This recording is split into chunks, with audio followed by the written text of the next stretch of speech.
From the nation's capital, this is the Fly Fishing Consultant Podcast with your host, Rob Snowhite.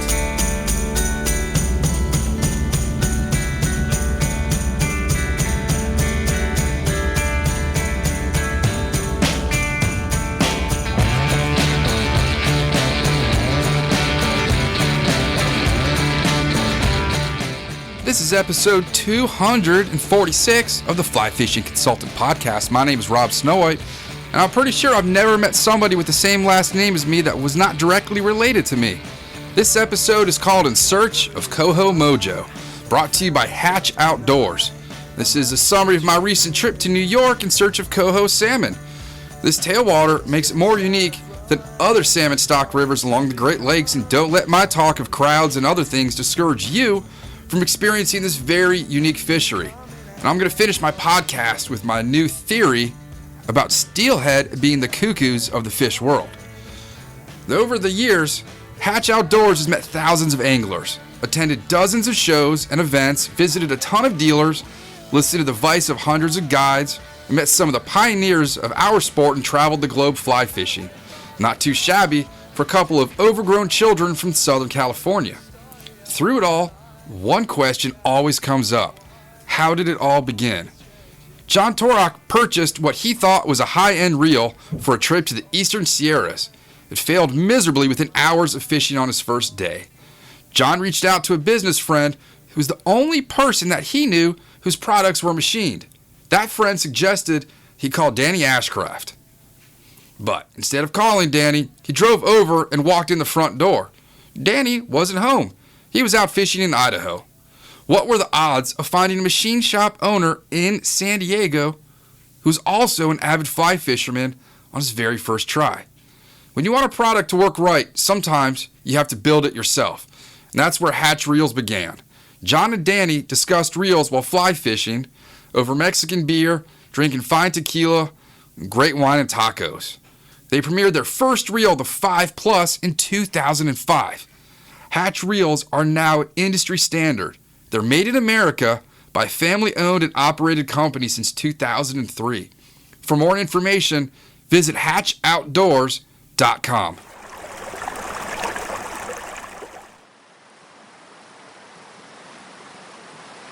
Good morning from a beautiful day on the Salmon River of New York. It's October 9th, 2019. If you listen to the other episodes of the podcast, you heard me mention I didn't have much of an adventurous summer.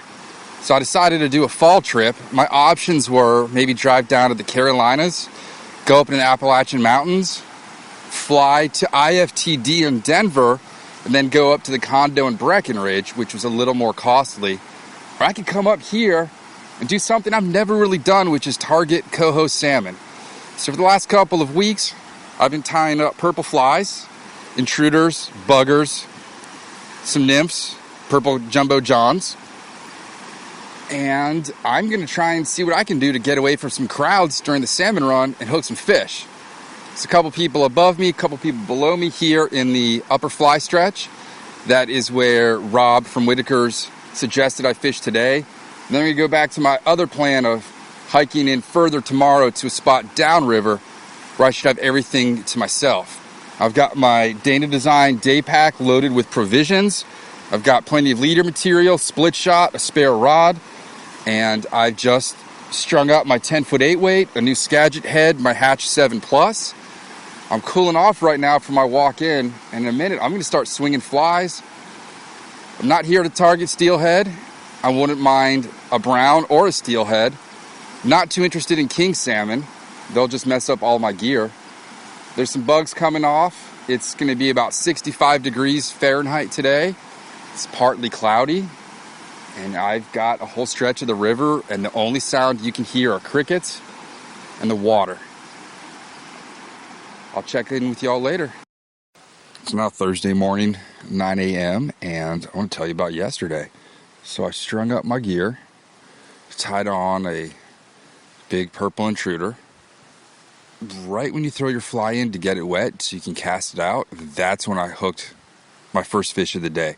There was a small salmon or steelhead right in front of me. And the only way to tell them really up close is steelhead have a white mouth and salmon have a black mouth. And I had the fish on. It was basically landed when I hooked it. It went out in the current, didn't fight much, and popped off before I could even land it. So I officially finally hooked a fish on an OPST swing hook, but I lost it, so no photos.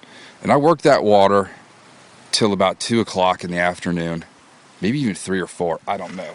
But it was a long day of casting.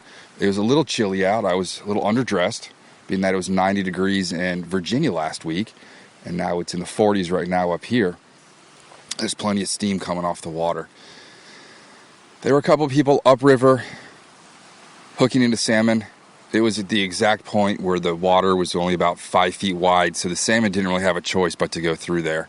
Don't know if they were hooking them in the mouth or not. Likewise, at the bottom of the lower fly zone, there were people hooking fish in the really narrow pinch water where they only had a few feet of access to swim upstream. These salmon didn't even want to move. They were basically just holding in that point. So I don't know if they were in the mouth or foul hooked, because a fish in the mouth is usually going to fight. And these things did not move. And they put them on a stringer and kept them, which I don't think you're allowed to do up there. So after I called it quits at the top of the upper fly zone, I then decided I'm going to move downstream and check out the lower fly zone before I head back into town. When I got there, I'm definitely the youngest person. It's all pensioners. And they're all just sitting around. No one's got a smile on their face. It was pretty slow. Fished there for another hour or so. Then the sun went behind the trees and I called it quits. Went into town, picked up some supplies at All Seasons so I could tie some more purple intruders. I got some barred zonker strips. Went over to the grocery store, got some provisions. And then I sat in the car, drank a beer, used my cooler as a tying table, and cranked out some intruders and some sucker spawns. The sucker spawns are on salmon heavy hooks. Watched a little bit of Barry on HBO and rolled over to Ronald's place and got the #1 Big Mac meal. And then I turned on the Nats game for the NLDS Game 5, and I fell asleep watching the game around 9:30 when they were down by 3. Wake up this morning, I started getting texts from the neighbors from last night, Grand Slam, so the Nats won. They're in the NLCS against St. Louis. And I find myself out here super early in the morning. The spot I hiked to it's crowded with fly anglers. No one's hooking up, but there's fish jumping. I'm at the bottom. I was hoping to have a spot all to myself, but I don't think that's even possible on this river. So we've got a narrow piece of water here with some riffles, and I'm just going to swing streamers and some egg patterns on this beautiful bluebird day. It's going to get up to 65 degrees. Going to try and meet up with Dirty Bill today, and we'll just see how things go. Maybe tonight I'll get myself a nice big meatloaf, mashed potatoes meal. Fuel myself up for my last day up here tomorrow. And then back in DC on Saturday, I've got a 2-hour client for stripers in the morning, then a group of 10 after that. And then I've got a couple clients on Sunday, a couple clients on Monday, and then beer tie Monday night.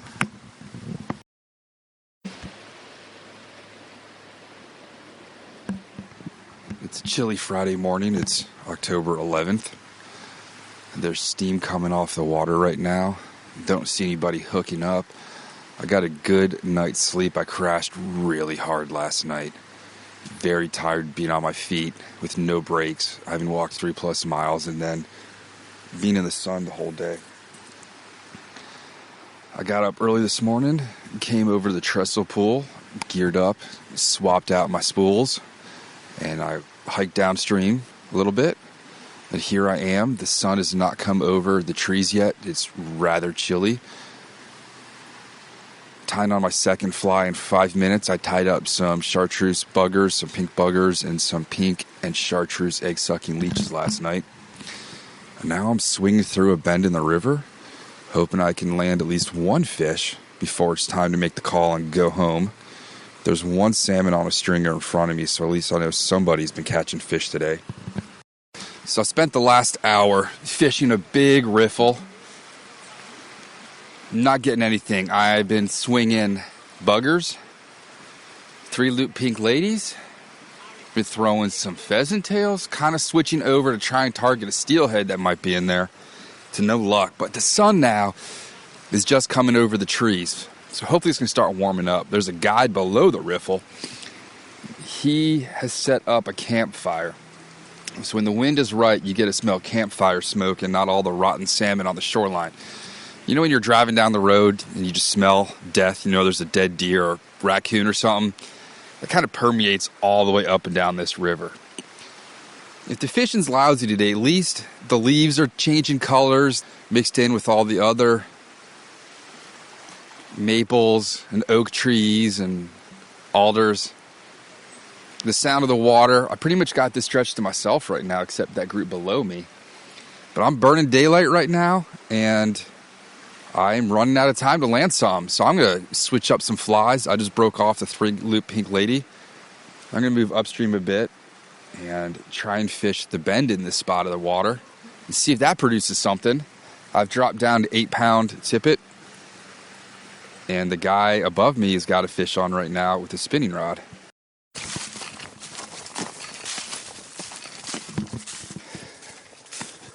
Well, that's it for fishing. I gave myself till 1 o'clock so I'd have time to go do some shopping, get some coffee, change out of my layers because I know it's going to be 80 degrees when I get back down to Virginia. I hooked one fish, and that was 5 minutes ago, right in the mouth, and it came up, head shaking, and spit my pink beadhead woolly bugger right out at me. The guy above me was cleaning up on fish. He hooked in a ton today, fly fishing, but his fly was just chartreuse egg yarn tied to a hook. There was no pattern to it, just straight up yarn. His buddy was fishing fake eggs and hooked a couple. And then a couple people downstream hooked some, but other than that, it's pretty slow. The weather's absolutely beautiful. It's got to be 65 degrees, bluebird sky. I'm glad to be off the river now, walking upstream, get away from the smell of the dead salmon. I went through my flies today, tried a little bit of everything, varied color, size, pattern, flash to dull, played with split shot, adjusted leader length, but nothing really came to fruition. It's a beautiful spot. I took some pictures of it. I might even post on a blog if I ever post a blog post again. There was a big rock in the middle where the river was narrow, so they would congregate a little bit to the left, which was towards us, and a little bit on the other side. And that was about it. All those fish were hooked between us and the rock on our side of the river. There's a kid throwing spinning gear just to keep himself entertained while his dad fishes. They're from Utica. He's also a steelhead angler, which I find myself more of a steelhead angler than a salmon angler. So I got my Salmon Jones on. May or may not come up and do this again. And let's go see what else I can find around town. I want to really see the difference in seasons because I have not been up here in so long. How's it going? Go take my spot. So I just want to see if the crowds are as bad as I remember them. I'm walking up now. The river is blindingly reflecting light on me. There's people in it. The guy that's wet wading, I don't know where he went. There's a guy this morning when everyone else was bundled up and he was wet wading. Put the microphone away and let's go see what we can find in town and describe for y'all what that's like up here. Those who have made it up here, but not during the salmon season. The lower fly zone looks completely crowded. There are people about every 20 feet. There are chairs set up. There's kids playing. It's just crowded. And this is Friday afternoon, so I'm expecting tomorrow to be absolutely nuts. And there was a kid fishing right above the bridge with an egg sack and split shot on his fly line. And he didn't really seem to take the hint that he can't do that there, so I don't know if those were his parents sitting on shore or what, but I'm sure someone's going to pull him aside and DEC might have a little talk with him. So now I've gone to Melinda's. I got some stuff for Monday's beer tie. And I'm going to head into town, take a look. Let's go see what kind of craziness we can find. Down here at the ballpark, the clam shed pool, you've got pop-up tailgate tents. You've got RVs, pickup trucks. Looks like these folks they got a propane grill out. It is quite the busy scene down here. Looks like somebody might even be selling barbecue. Ben's Dogs. There's a lot of people gearing up. Yeah, there's some potholes in this road. Let's go check out a little bit downriver. All right, let's check out the town pool. It's actually not as busy as I thought it would be here. There's actually plenty of room down here for people to fish. I'm gonna turn around, go get some food. I'm gonna roll out of town. That's it for me, folks. Trip's over. So how did those salmon get into the Great Lakes that I was able to drive north a couple hours to fish for? So the Erie Canal was built I guess 2 centuries ago now. Alewives from the Hudson River were able to swim up that into the Great Lakes systems and establish themselves pretty much throughout the Great Lakes. These alewives and herring, being mostly saltwater organisms, were not allowed to feed and metabolize in their natural environment, and thus they started to have population declines. They started to die off en masse in the 1960s. So biologists decided to stock salmon in the Great Lakes to eat them, knowing that they probably wouldn't reproduce and take over the entire Great Lakes system, which is why the majority, if not all of them, now are artificially propagated from hatcheries.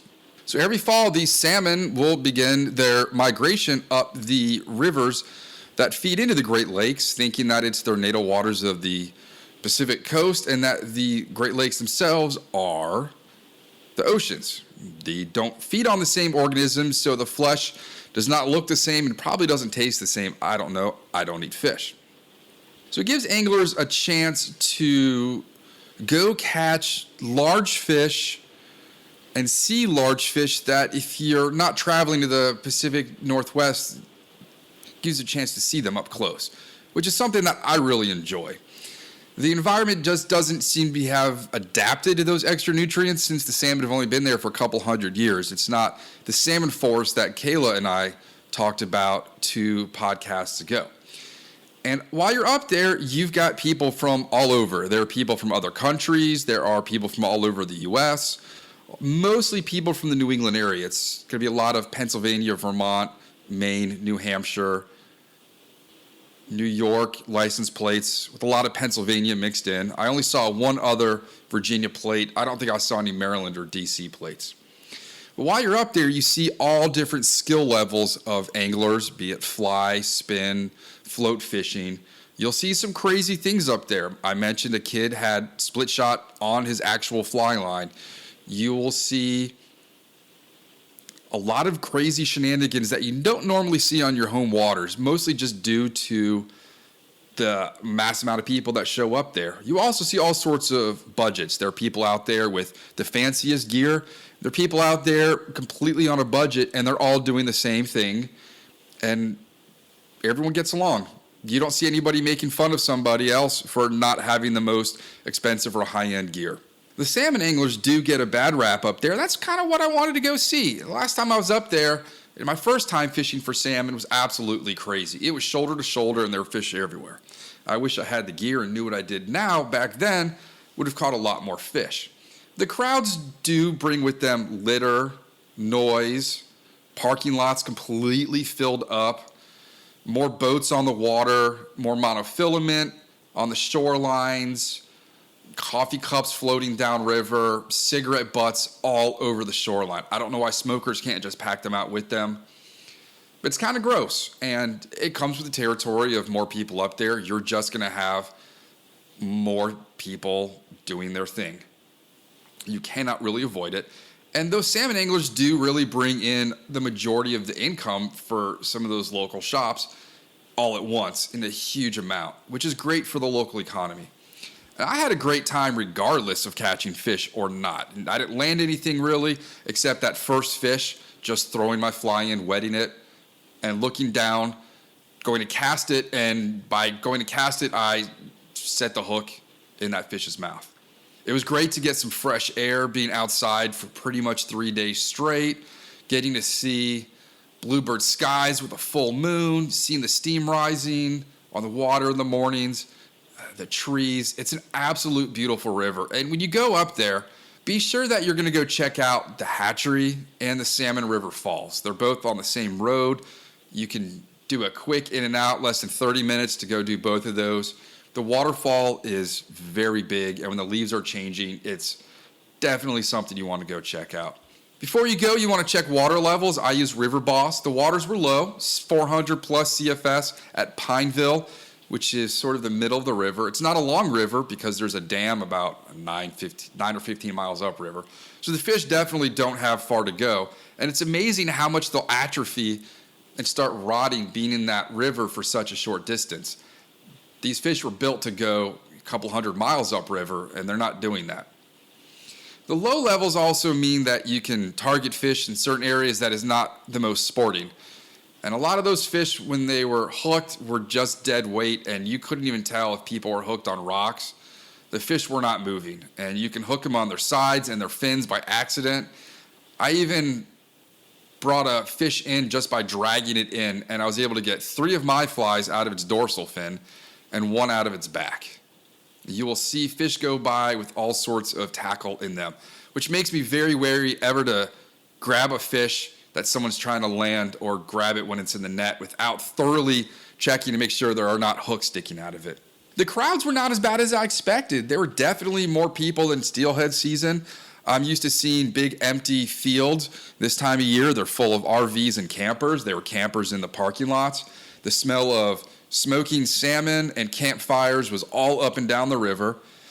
There were piles of garbage behind the hotel where people just drank beer, left coffee cups, waiter boxes, whatever, just assuming that the people at the hotel were going to take care of it for them, which is kind of a lousy, scummy thing to do. I was really surprised to see how far people are willing to drag those heavy salmon out of the river. Some people were just walking up and down with 1-gallon Ziploc bags full of orange eggs. I don't know if those were to cure and eat or if those were for making egg sacs and floating. That's not my type of fishing, so I don't know. But it's very cool to be able to see a fish that big, that close. Sometimes you've got gigantic, full-grown Chinook or king salmon right at your feet swimming by you. I'll post some videos up on YouTube. It's really cool to be able to get higher up and look down and see the fish when the sun is shining on them, either from a higher vantage point. At one day, there was a stack of rocks in the river right on the shoreline, and I was able to get on top of that and look down. And while I was doing that, I was able to see where the fish were holding, which was behind big rocks, before they'd move upstream. So you go back to the podcast on structure and think about where fish are going to be, find that type of water, and then fish that type of water that you know the fish will be holding in. It was really cool to see the females shudder, and then all of a sudden, just a 4-foot section of river just turned bright orange as if somebody lit a smoke bomb underwater. The amount of eggs that would just come out in one big boosh was incredible to be able to see up close.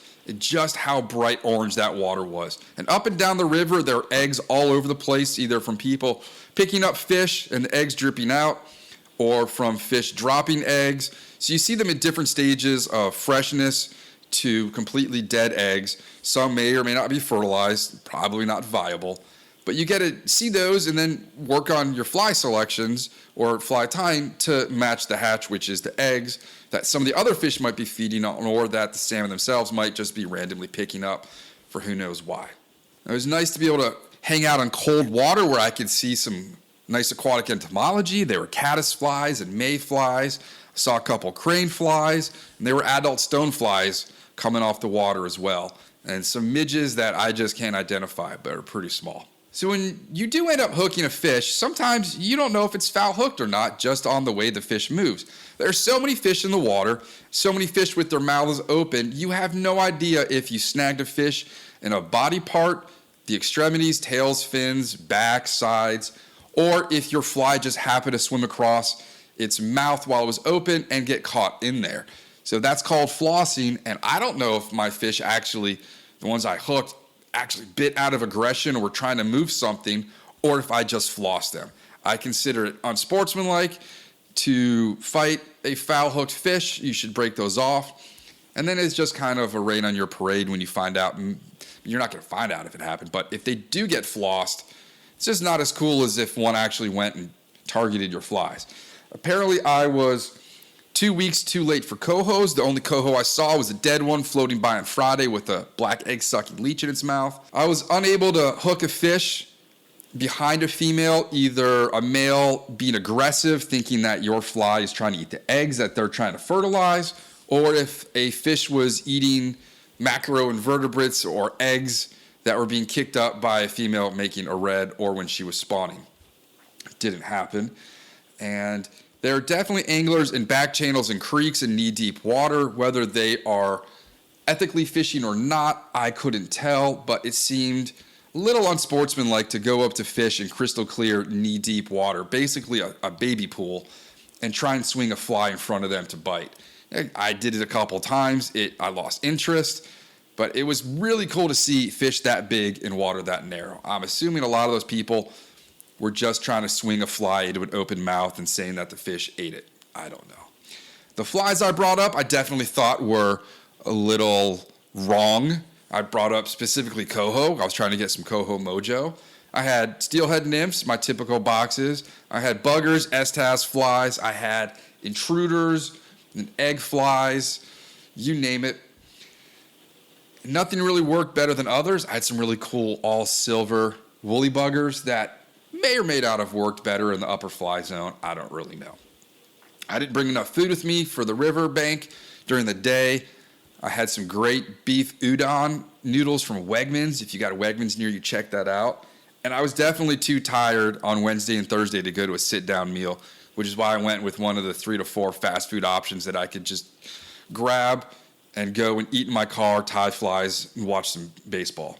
Curious thing to me was in the lower fly zone, and if this is your first Salmon River podcast of mine that you're listening to, the top stretches of the river are fly fishing only. You've got one section from the Altmar Bridge up to a section below the hatchery, and then you've got maybe 3/4 to a mile of water that is the hatchery, where fish are allowed to do their natural spawning unmolested by anglers, and then enter the hatchery. And then the hatchery water ends, and you've got another stretch called the upper fly zone, which is narrow and got big boulders and waterfalls. Really pretty water. The lower fly zone had piles of dead par-marked rainbow trout on the inside of the bend, and I don't know if those were killed by salmon defending eggs and their nests and their reds going after them, because when the salmon start to move upriver, their jaws morph into having these giant canine-like teeth. So maybe these little fish were all killed because they were chomped on by bigger salmon. I have no idea. I saw a couple of these downriver way below the trestle pool. I thought that was rather curious. They were all the same length. They all had par marks, but not a whole lot of damage actually on the fish. And there's all types of quote-unquote fly fishing. You'll see fly rods with monofilament on the reels, which allows the anglers to quickly get through the water column because there's less mass and diameter to the monoline, except you can't really cast it too far.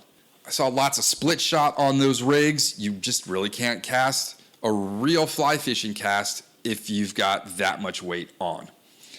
One guy who was hooking fish on Thursday morning, I asked what he was using, and his quote was a sharp hook and a piece of sponge on a fly rod. Whether he was trying to snag them or just getting them to bite, I don't know. It was weird seeing people wet wading when it was that cold, but I prefer to fish the fly stretches. Just you don't have people with egg sacs and bait, and you get to hang out with your own type of fly fishing people. It was strange watching a woman fight a king salmon reeling backwards with her reel upside down. Like I said, you see everything on this river. I felt like most fish that were hooked were probably flossed or snagged and fair hooked. Not my thing. When I hook a steelhead, it's pretty much always in the mouth, usually in the corner or in the roof where it's gone out of its way to bite things. My gear, I'm going to have to say my new Hatch 7 Plus was awesome. I took so much extra measures to make sure that did not get dinged or scratched when I was putting my rod down on shore. I even put my sweatshirt down for me to put the reel on. There were no micro gaps in it where other reels I've fished, you can have monofilament get caught in the different types of handles or in between the spool and the reel. There's also running line that can get caught in those. None of that happened with the 7. I was able to easily and smoothly adjust my drag with my left hand reaching under and around the reel while I was fighting. I'm a right-handed caster. So I was fighting some salmon. I was able to adjust my drag. And it's absolutely brilliantly smooth. That reel is an engineering feat that I am going to absolutely take care of. I cannot wait to fish that for steelhead in a month. I used a premium running line, which fell apart. I don't know if I stepped on it, but the coating all fell off. And when I got home, I must have recycled the box. So I'm just going to send that to Fly Vines. Corkers, big spikes are an absolute must up there. Be sure you tighten them before you go. I did end up breaking my 10-foot 8 weight on the last day. Just lifting it up, it was hooked on a rock or some monofilament. 2 minutes before I was fighting a king salmon, and it didn't break. So one of those weird things. I used a budget Skagit head I purchased online that Thomas Perkins found for me. Didn't see a single steelhead, didn't see a single brown. Also living where I am, I'm not used to being around all white people. There's a very big lack of diversity up there from what I'm used to living in Northern Virginia. I didn't really think that the crowds were as bad as I thought they were going to be during the week.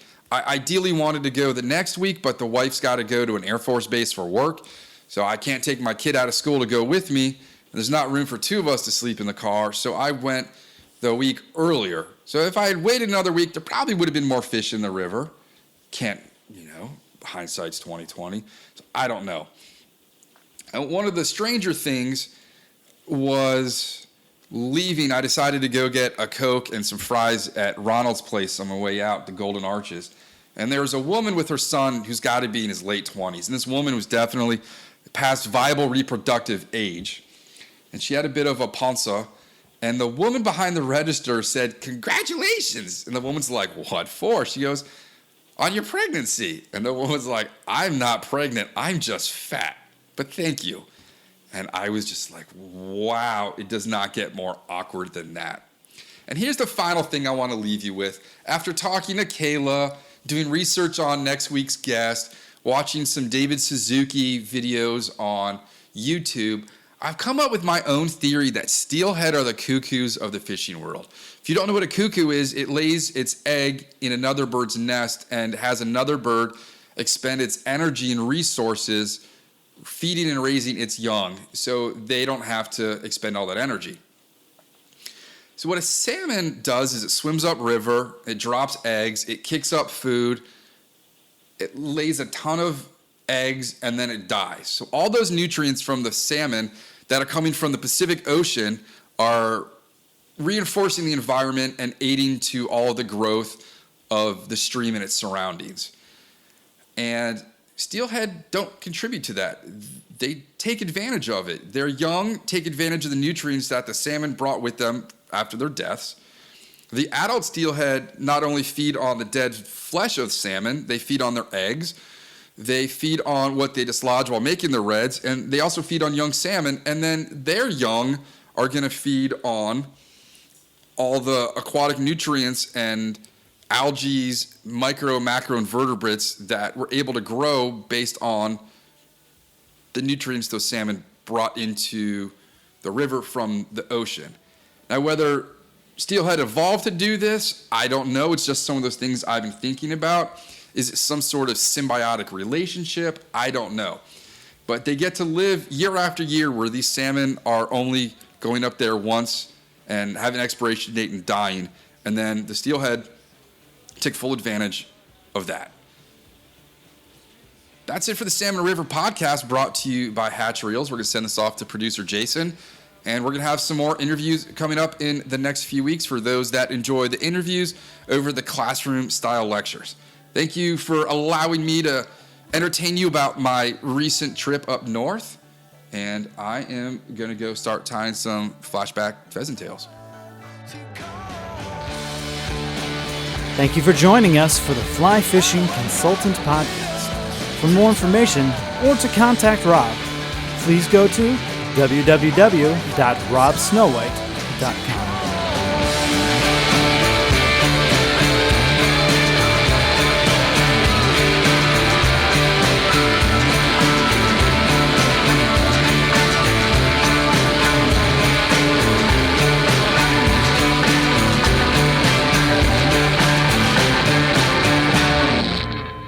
This podcast is brought to you by Freestone Productions at freestoneproductions.com.